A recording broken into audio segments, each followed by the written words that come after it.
নিজের হাতে তাকে ডিভোর্স পেপার দিয়ে বললাম, আমি তোমাকে যতটা ভালোবাসতাম তার থেকে দ্বিগুণ ঘৃণা নিয়ে আজকে আমি তোমাকে ডিভোর্স দিলাম। ডিভোর্স পেপারটা হাতে থেকে ছুঁড়ে ফেলে আমার 2 ছেলেকে নিয়ে কোথায় যেন চলে যায় সে। আমার বাচ্চাদের অপেক্ষায় থাকি যে আমার বাচ্চারা আসলে এখান থেকে আমি চলে যাব। সে আধা ঘন্টা পর আসে, তবে হাতে বিষের বোতল নিয়ে। বলে, সত্যি তুই যদি আমাকে ডিভোর্স দিয়ে থাকিস, এই বিষ খেয়ে আমরা 3 জন এখানে পড়ে থাকবো। ওখানকার মানুষ আমাকে বোঝাতে শুরু করে, তোমার 2টা বাচ্চা আছে, এমন করো না মা, ভালোবেসে বিয়ে করেছিলাম আমি তাকে। শিক্ষিত পরিবারের মেয়ে হয়েও ফ্যামিলির অবাধ্য হয়ে একটা বখাটে ছেলেকে বিয়ে করি, যার চরিত্র সম্বন্ধে আমার কোনো ধারণাই ছিল না, যার 1 নম্বর উপার্জনের রাস্তায় ছিল অন্যের ক্ষতি করে ইনকাম করা। বিয়ের পর থেকে যখন তার আসল চরিত্রটা আমার সামনে উন্মোচন হচ্ছিল, আমার মনে হচ্ছিল আসমান ভেঙে জমিনে পড়েছে আমার মাথায়। আমি কাকে বিয়ে করেছি তার এই ব্যাকগ্রাউন্ড আমার জানার বাহিরে। আমার বাবা মার মান সম্মান তো আমি ডুবিয়েছি, এর সাথে আমি সংসার করতে পারবো কিনা এটাও সন্দেহ, যার নাকি 1 টাকা ইনকাম নাই। অথচ বিয়ের আগে আমাকে বলেছে সে কোম্পানিতে জব করে। দেখতাম ভালোভাবে চলাফেরা করতো, মাঝে মাঝে আমাকেও ঘুরতে নিয়ে গিয়েছে। আমি কখনোই ভাবতে পারিনি যে তার এতটা ব্যাকগ্রাউন্ড খারাপ, যার ইনকাম সোর্সই ছিল অন্যের ক্ষতি করে ইনকাম করা। বিয়ের পর যখন এগুলো আমি জানতে পারি, আমি তার সংসার করতেই রাজি হইনি, যে আমি কি করেছি, কাকে ভালোবেসে বিয়ে করেছি। কিন্তু বিয়ের পর থেকে সে বাচ্চা নেওয়ার জন্য খুবই পাগল ছিল। সে সবসময় আমাকে এটা বুঝাতো আমাদের একটা বেবি লাগবে। পরে আমি বুঝতে পারি তার বেবি নেওয়ার কারণে ছিল আমি যেন তাকে ছেড়ে না যাই। সবটা জানার পর বিয়ের পর থেকে তার পুরো ফ্যামিলির দায়িত্ব ছিল আমার কাঁধে, কারণ তার কোনো ইনকাম সোর্স ছিল না। নেশা পান করে এখানে সেখানে পড়ে থাকতো। আমার শ্বশুর শাশুড়ি দেবর ভাসুরেরা তাকে আগুনের মতো ভয় পেত, তার উপর দিয়ে কোনো কথা বলতে পারতো না, তাকে শাসন করা তো দূরের কথা। সবসময় আমার শাশুড়ি বলতেন, মা তুমি যদি একটু ভালো করতে পারো, তুমি তো অনেক ভালো মেয়ে। কিন্তু আমি তাদেরকে বুঝাতে পারতাম না যে আমার ক্যারিয়ার আমি নষ্ট করে ফেলেছি। আমার বাবা আমাকে এত টাকা পয়সা খরচ করে লেখাপড়া করেছে, আমার বাবার একটা নাম ডাক আছে, আমি তাদের তো মান সম্মান শেষ করেছি। এখন আমার জীবনও আমি ঝুঁকিপূর্ণ রাস্তায় ফেলেছি। তাকে আমি বিয়ে করেছি। দিনের পর দিন মুখ বন্ধ করে সহ্য করতেছিলাম আর বলতেছিলাম, তুমি যদি নিজেকে পরিবর্তন না করো, আমার তোমার সাথে সংসার করা সম্ভব না। এর ভিতরে আমি কনসিভ করি। বছর ঘুরতে না ঘুরতে আমি একটা ছেলে সন্তান জন্ম দেই, কারণ সে চাচ্ছিল আমি যেন একটা বাচ্চা জন্ম দেই। বাচ্চা হয়ে গেলে তাকে ছেড়ে আমি যাব না। সে চরিত্র খারাপ হলেও, সে ব্যাকগ্রাউন্ড খারাপ হলেও সে আমাকে ভালোবাসতো। তবে এই ভালোবাসার কোনো মূল্য নাই। একজন যদি 100-150 টাকা না দিত, তার হাঁটা চলার মতো কোনো অবস্থা থাকতো না। ওই গরিব মানুষগুলো যখন আমার হাতে ধরে বলতো, মা তোমার স্বামীকে একটু বুঝাইও, আমার ছেলেটার এই ক্ষতি করছে, বিশ্বাস করেন আপুরা, আমি নিতে পারতাম না যে আমি কাকে বিয়ে করেছি। শিক্ষিত একটা ছেলে হয়ে চাকরি না করে কি করে বেড়ায়। কেউ বাড়ির কাজ করলে সেখানে যে টাকা দাবি করা, কেউ দোকান দিলে সেখানে যে টাকা দাবি করা, বিয়েতে যে টাকা দাবি করা, মেয়েদের সঙ্গে অসভ্যতামি করা, নেশা পান করে যেখানে সেখানে পড়ে থাকা। দিনের পর দিন মনে হয় আমি নিজে মানসিক রোগী হয়ে যাচ্ছিলাম। কয়েকবার নিজেকে শেষ করে দিতে চেয়েছি যে আমি কাকে লাইফ পার্টনার চুজ করেছি।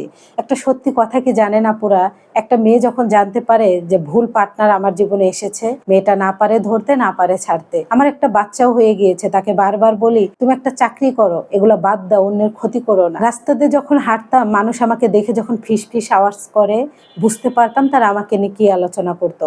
মার বয়সীর মহিলারা যখন এসে আমার হাত ধরে কান্না করে বলতো, মা তোমার পায়েও আমি ধরি মা, তারপরও বলো তোমার স্বামীটা যেন আমার মেয়ের ক্ষতিটা না করে, তখন নিজেকে সব থেকে পৃথিবীর পাপী ব্যক্তি মনে হতো আমার পাপের ফসল আমার স্বামী। দিনের পর দিন এক ছাদের নিচে থেকেও আমি তাকে কিছুই করতে পারতাম না। দিনের পর দিন সেখান থেকে চলে যেতে চেয়েছি। 2বার চলেও গিয়েছিলাম বাবার বাড়িতে, হাতে পায়ে ধরে কান্নাকাটি করে পৃথিবী থেকে চলে যাবে, বিভিন্ন কাহিনী করে আমাকে আনে। তারপর সে বলে আমি আর এগুলো করবো না, ছেড়ে দিলাম। এমন একটা ভাব দেখায় যেন সে ভালো হয়ে গেছে, ফ্রেস্তা। তার মতো ভালো মানুষ এই পৃথিবীতেই আর কেউ নাই। বারবার চাকরির জন্য অ্যাপ্লাই করে, আসলেই সব তার নাটক। বাধ্য হয়ে আমার আরো একটা বাচ্চা হয়ে যায়। সে বলে যে এবার বাবু হয়ে গেলে আমি ভালো হয়ে যাব। শুধু তার সাথে সংসার করার জন্য সবটা মেনে নিতাম। আমার বাবা যখন আমাকে ফোন করে বলতো আমি 5 তলার কাজ ধরবো, তোর স্বামীকে কি আমার টাকা দিতে হবে? তোর স্বামী তো সবার কাছ থেকে এটা করে বেড়ায়। তখন আমার লজ্জায় মাথা নিচু হয়ে যেত। আমার বাবা বলতো তুমি যে আমার মেয়ে, এখন আমার পরিচয় দিতে লজ্জা হচ্ছে। একটা পর্যায়ে 2 বাচ্চা হয়ে যাওয়ার পর আমি তাকে ডিভোর্স দিয়ে বাধ্য হয়ে ডিভোর্স লেটার হাতে দিয়ে বলি, আমি তোমাকে যতটা ভালোবাসতাম তার থেকে দ্বিগুণ ঘৃণা নিয়ে আজকে তোমাকে আমি ডিভোর্স দিলাম। সে ডিভোর্স লেটার ছুঁড়ে ফেলে সেখান থেকে আমার 2 বাচ্চাকে নিয়ে কোথায় যেন চলে যায়। আমি তাদের অপেক্ষায় থাকি যে আমার স্বামী আসলেই আমি বাচ্চা 2টাকে নিয়ে চলে যাব। কিন্তু সে আধা ঘন্টা পর আসে বিষের বোতল হাতে নিয়ে, বলে তুই যদি আমাকে সত্যি ডিভোর্স দিয়ে চলে যাস, তাহলে এই 3 জন আমরা বিষ খেয়ে এখানে পড়ে থাকবো। আমি তখন বলি এগুলো পাগলামি করো না, তোমার সাথে আমি সংসার করতে পারবো না। 9 বছর আমি তোমাকে সময় দিয়েছি আর আমি তোমার সাথে সংসার করব না। সেখানকার থাকা মানুষ সবাই আমাকে বোঝায়, তাকেও বোঝায়। আমাকে বলে মা দুইটা বাচ্চা আছে, বাচ্চা দুইটার কথা ভাবো। আমি বলি এটা কোনোভাবেই সম্ভব না, আমি ডিভোর্স পেপারে সাইন করে দিয়েছি, এটা শরিয়ত মোতাবেকও এখন না। বাধ্য হয়ে একটা পর্যায়ে ৩-৪ ঘন্টা পর আমাদের দ্বিতীয়বার করে আবারও বিয়ে করতে হয় কাজী অফিসে যেয়ে। কাজী কোনোভাবে বিয়ে পড়াবে না, কারণ এটা শরিয়ত মোতাবেক না। আমার স্বামীকে ভয় পেয়ে আর ১০,০০০ টাকা দেওয়ার কারণে সে কাজী তখন বিয়ে পড়ায়। আর তখন আমার স্বামী গণসম্মুখে সবাই বুঝায়, এবার যদি তুমি এগুলা কাজ করো তোমার বউ কিন্তু চলে যাবে। তখন বলে আল্লাহর নামে শপথ কেটে বলতেছি, সবাইকে কথা দিলাম আমি আর এগুলো কাজ করব না। আমিও তার কথায় বিশ্বাস করি, করে নতুন একটা বাসা নেই। আমাদের কেউ বাসা ভাড়াও দিতে চায় না, কারণ আমার স্বামীর কাছ থেকে ভাড়া নাকি তারা চাইতে পারবে না। আমি তাদেরকে বুঝিয়ে নেই, কারণ আমার স্বামীকে তারা অনেক ভয় পেত। আমি তাদেরকে বুঝিয়ে বলে আমি নিজে আপনাদেরকে ভাড়া দেবো, আমার হাজবেন্ডের কাছ থেকে চাইতে হবে না। তখন তারা আমাকে বাসা দিতে রাজি হয়। আমি নতুন বাসায় উঠি। নতুন বাসায় ওঠার পর থেকে সে নামাজ কালাম পড়তো, ভেবেছিলাম সে মনে হয় ভালো হয়ে গিয়েছে। ৩-৪ মাস তার কোনো খারাপ জিনিস আমার চোখে পড়েনি, কিন্তু না, সে ভালো হয় নাই, লুকিয়ে লুকিয়ে করতো। অফিসে যাওয়ার পর শরীরটা খারাপ লাগে, এজন্য ১২টার সময় আমি অফিস থেকে ছুটি নিয়ে আসি। আসার পথে রাস্তায় দেখি ৫০ টাকার জন্য একটা মুরব্বী লোককে, বাবার বয়সে, সে যেভাবে শরীরে হাত তুলতেছিল আমার চোখ দিয়ে পানি বেয়ে বেয়ে পড়তেছে। যে মানুষ নাকি অমানুষ, তার সামনে যে তাকে ঠাস ঠাস করে ২টা থাপড় মারলাম।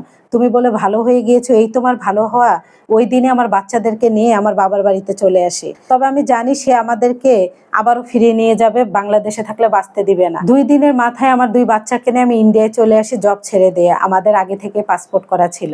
আমি ইন্ডিয়ায় আসছি ৬ মাস, ইউরোপে যাওয়ার সবকিছু ঠিক হয়ে গেছে। ২-৩ মাসের মধ্যে ইনশাল্লাহ চলে যাব।